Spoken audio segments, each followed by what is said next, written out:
ben là, je me suis dit, tant qu'à vous montrer ça, j'ai des moyennes belles pétons.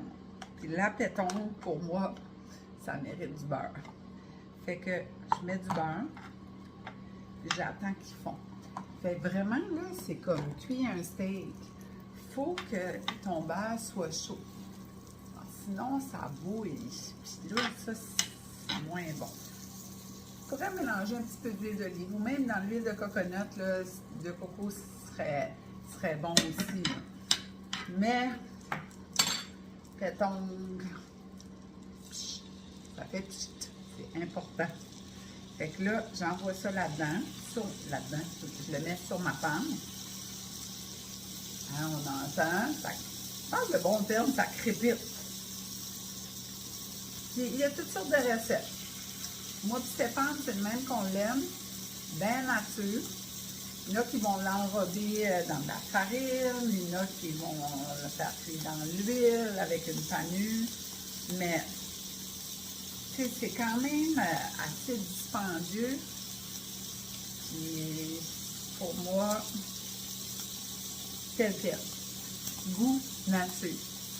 Je le laisse saisir pour que ça fasse comme ça fait comme une petite croûte, comme le feuille, comme la betterave, même principe. Puis je vais le virer par la suite. La seule que je mets dessus, du poivre et un peu de sel. C'est ça. Et je trouve que le sel, puis surtout le poivre, pour moi, avec la pétonne, c'est le pétonne, hein? C'est pas de la misère. On dit toujours là, mais c'est le pétonne. Je trouve que le poivre, ça vient rehausser le goût de la pétonne. La pétonne, de le pétonne, en tout cas. Pétonne et poivre avec un peu de sel. Fait que je la laisse saisir, c'est pas long. Parce que sinon, si c'est trop cuit, là, c'est moins de fun. Mais il faut quand même... Oh, regardez. Voilà, ça a commencé. Pour vous le montrer, là. Mais un petit peu plus que ça, là, c'est pas assez. Gris, pas gris, brun, saisi. Mais ça prend pas beaucoup de cuisson, mais un peu vite.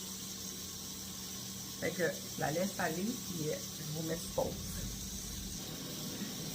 J'ai presque oublié de vous enlever sur pause. Je suis en train de goûter betterave. C'est bon. Fait que là, voyez-vous la couleur? Fait que ça a saisi. À peu près ça, 3 minutes. C'est même moins, là, j'ai pas vérifié. C'est pas plus compliqué que ça. Puis j'ajoute du poivre et du sel au goût. Puis je vais insuffler vraiment rapide. Puis là, j'ai des wedges, des patates coupées en quartier avec des épices qui sont en train de cuire dans mon air fryer. Tout ça en même temps. Ça me dit comme un petit 6 minutes pour les betteraves, un petit 6 minutes pour le péton. Puis ça, c'est un petit peu plus long, comme 25 minutes à peu près des wedges. J'ai envoyé ma patate dans le micro-ondes avant pour la faire cuire. Puis ça prend moins de temps au air fryer avec un peu d'huile d'olive, des épices que j'ai mis. Puis j'ai insisté à peu près en 25 minutes. Vraiment, là.